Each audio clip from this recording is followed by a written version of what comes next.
오늘은 제25과 성경의 역사 두 번째 시간으로 가나안 정복서부터 구약 마지막까지의 역사와 지리를 우리가 알아보도록 하겠습니다.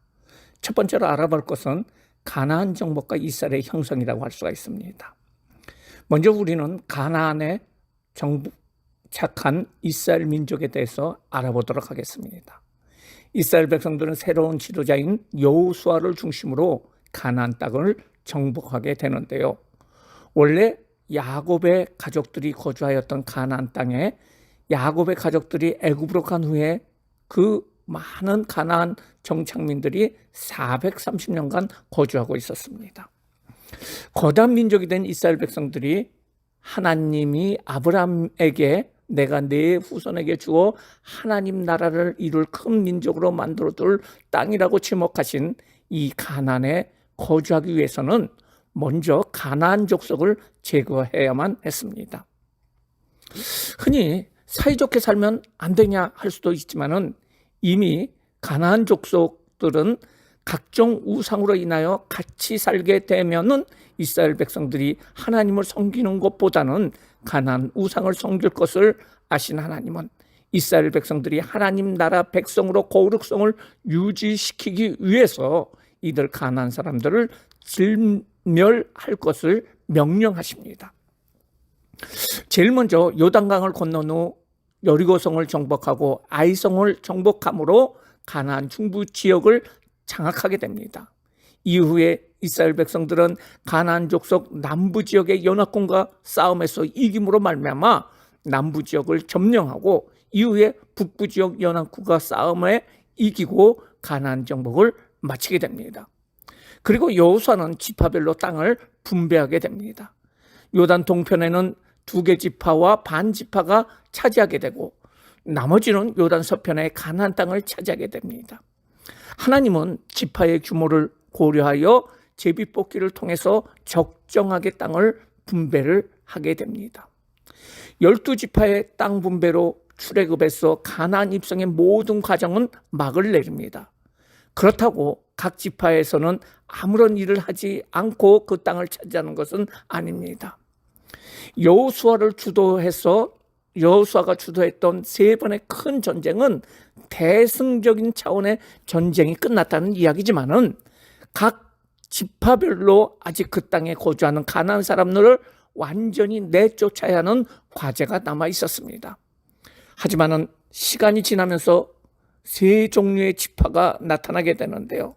첫 번째로 하나님의 명령대로 분배받은 땅에서 가나안 족속을 완전히 몰아내고 가나안 정복에 성공한 지파가 있는가 하면은 그 땅의 지파에 있는 사람들이 가나안 사람들과 상부성조하면서 살다가 도리어 가나안 종교를 받아들여 우상을 섬기는 지파, 그리고 차지할 땅을 정복하지 못하고 도리어 전쟁에서 져서 쫓겨나는 지파, 이 3가지 지파의 모습을 나타내고 있습니다. 두 번째로 우리가 알아볼 것은 사사시대입니다. 여호수아가 죽은 후에 다음 세대는 능력을 베풀어 주신 이스라엘의 하나님을 알지 못하고 하나님을 떠난 다른 세대가 등장하게 됩니다. 즉 제대로 하나님에 대한 교육이 이루어지지 않았다는 거예요. 그래서 하나님은 이웃 나라들을 세워서 타락한 그 이스라엘의 그 지파의 백성들을 쳐들어오게 합니다. 그리고 고난 중에서 이스라엘 나라가 그 외적의 지배를 받다가 너무 공고하여 하나님을 찾게 됩니다. 이때 하나님은 하나님을 잘 믿는 지도자를 세워주시는데 그가 바로 사사라고 할 수가 있어요. 사사를 다른 말로는 판관이라고도 하기도 합니다. 사사는 하나님께서 주시는 성령 충만함을 받고 대적들과 싸워서 이기게 되고 모든 백성들은 이제부터 하나님을 잘 섬기겠다 하면서 하나님을 섬기면서 하지만은 사사가 죽게 되면은 다시 우상을 섬기게 됩니다. 그리고 또한 다시 공고해지고 하나님을 찾게 되고 또 여러 가지 반복되는 이러한 역사가 순환되어 반복하는 것이 바로 사사시대의 모습이라고 할 수가 있습니다. 이들 사사는 지역별로 활동하게 되는데요. 온니엘, 에훗, 삼갈, 드보라, 바락, 기드온, 둘라, 야일, 입다, 입산, 엘론, 압돈, 삼송 등이 성경에 기록되어 있습니다. 이스라엘 주변에 있는 국가들이 침략을 해올 때에 사사들은 지역별로 그들의 활동을 하게 됩니다. 이스라엘의 마지막 사사는 바로 사무엘입니다. 하나님은 나시린으로 자라난 사무엘을 통해서 이스라엘 전체 백성의 회개 운동을 미스바에서 실시하게 되고 이스라엘 신앙 회복의 역사와 주변 국가를 물리치는 일을 실현하게 됩니다. 세 번째, 통일 왕국 시대의 역사와 지리입니다. 백성들의 요구에 따라 이스라엘은 왕국 시대가 도래하게 됩니다.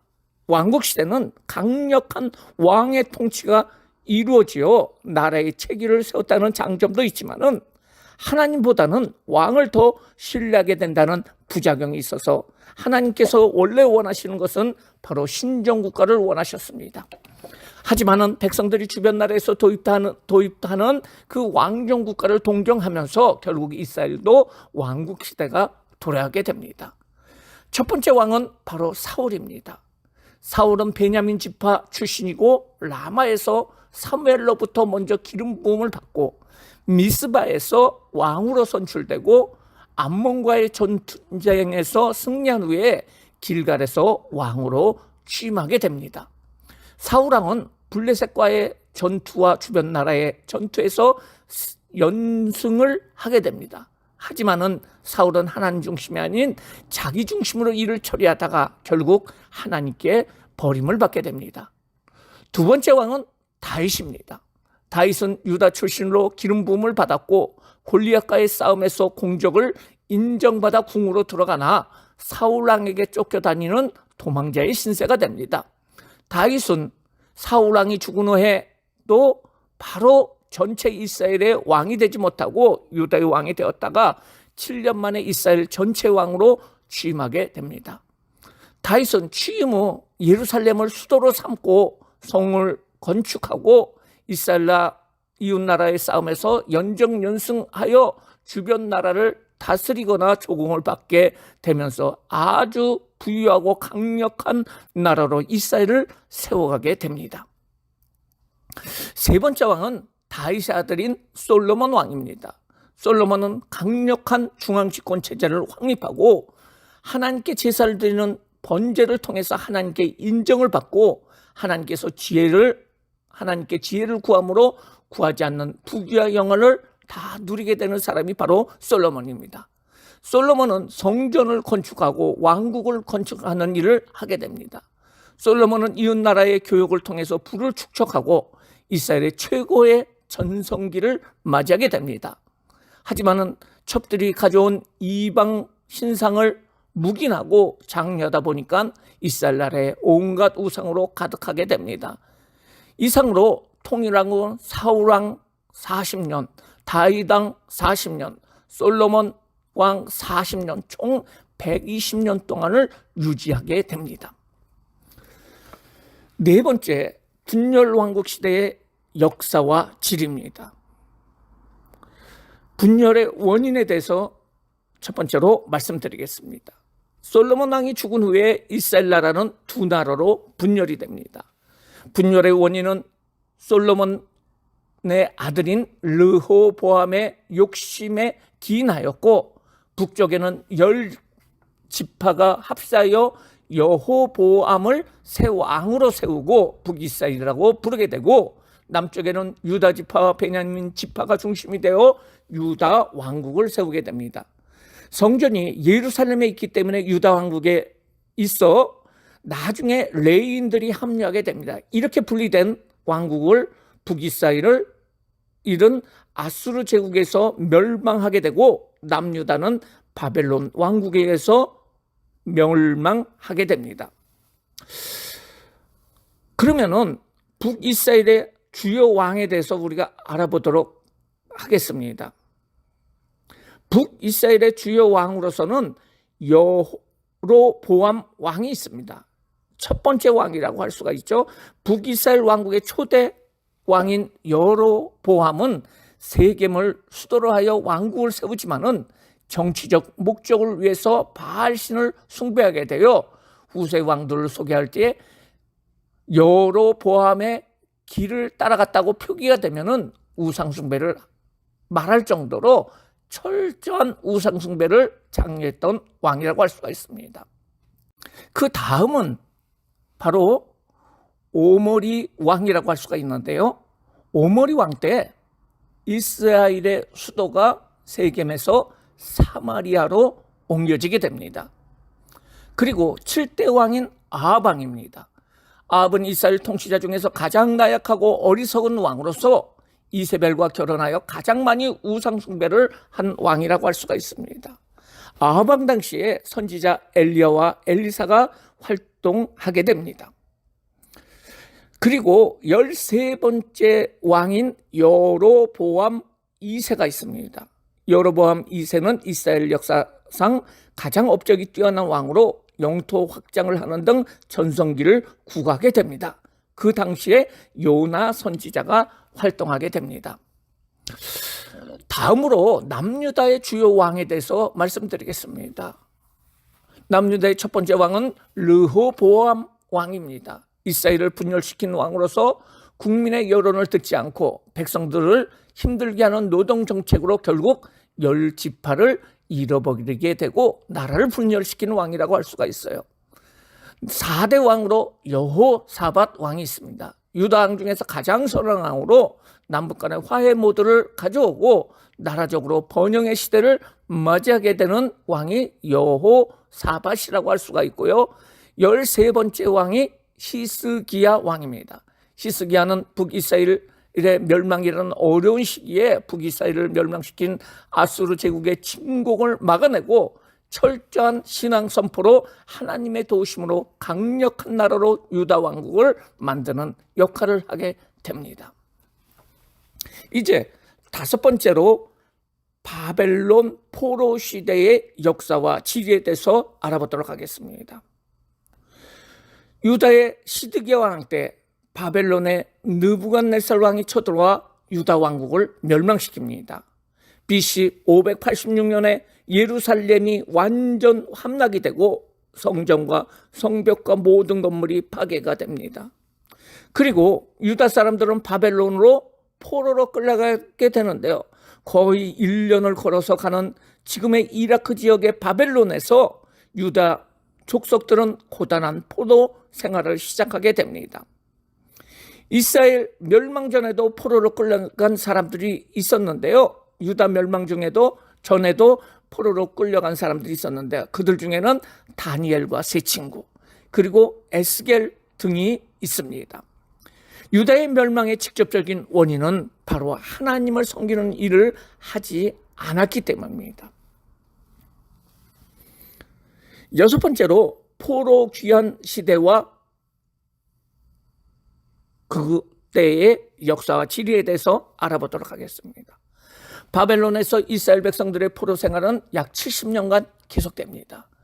그 당시에 이스라엘을 포로로 끌고 왔던 나라인 바벨론이 멸망하고 바사, 즉 지금 이름으로는 페르시아가 국가를 창건하게 됩니다. 초대 왕인 고레스는 BC 538년에 이스라엘의 포로들이 자신의 고국으로 돌아가는 것을 허락하게 됩니다.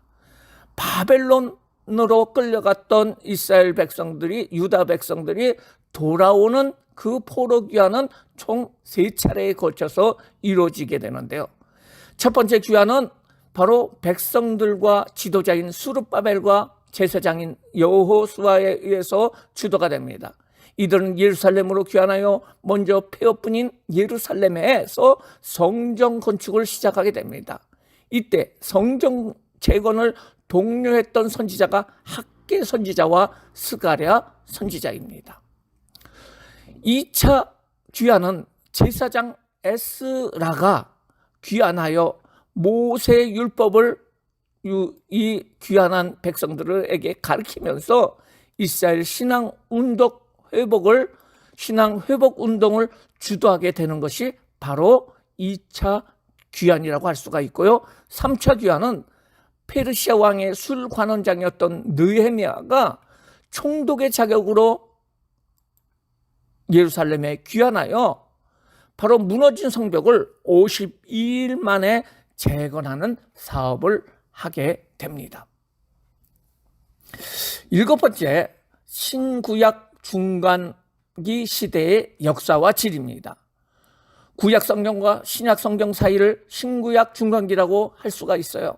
신구약 중간기는 말라기 성경이 쓰여진 후 세례 요한이 출생할까지의 400여 년간의 하나님의 계시가 없었던 그 암흑기라고 할 수가 있는데요. 그 사이에 세계 역사는 괄목할 만한 그 변화가 있었습니다.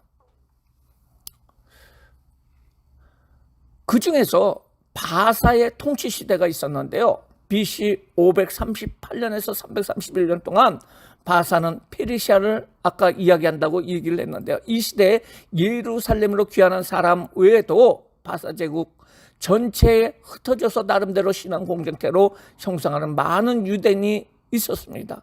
사실 예루살렘으로 귀환한 그 포로 귀환한 사람들은 한 5만 명 정도였습니다.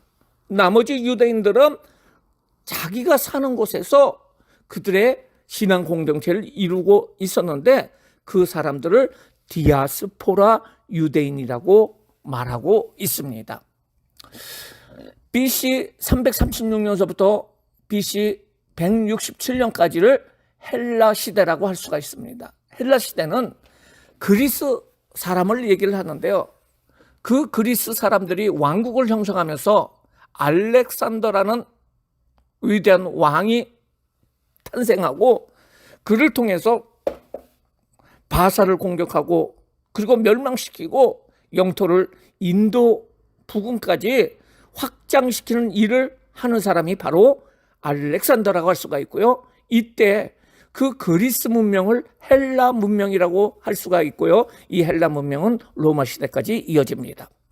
젊은 나이에 알렉산더 대왕이 죽은 후에 그 나라를 그의 부하 3명이 분할하여 다스리는데 톨레미 왕조와 셀루커스 왕조가 주요 왕국이었습니다. 그리고 나서 BC 166년서부터 BC 63년까지 독립유대 시대가 100여 년간 이루어집니다. 셀루커스 왕조의 유대 통치에 반발하여 유대인들이 반란을 일으킵니다. 그리고 유대인들이 이스라엘 지역에 독립 왕국을 세우게 되는데 하스몬 왕조라는 그 유대 왕국을 세우게 됩니다. 이때 신약에 나타난 유대교가 발생하게 됩니다. 로마 시대는 BC 63년서부터 이스라엘 지역에 AD 70년까지 나오게 되는데요. 로마는 헬라를 무너뜨리고 유대 지역을 통치하게 됩니다. 그리고 로마 정권과 결탁한 헤롯이 유대 지역을 왕으로서 통치하게 되는데요. 이때 세례요한과 예수님이 탄생하게 됩니다. 이상으로 성경의 역사 지리 2번째 시간을 마치도록 하겠습니다. 감사합니다.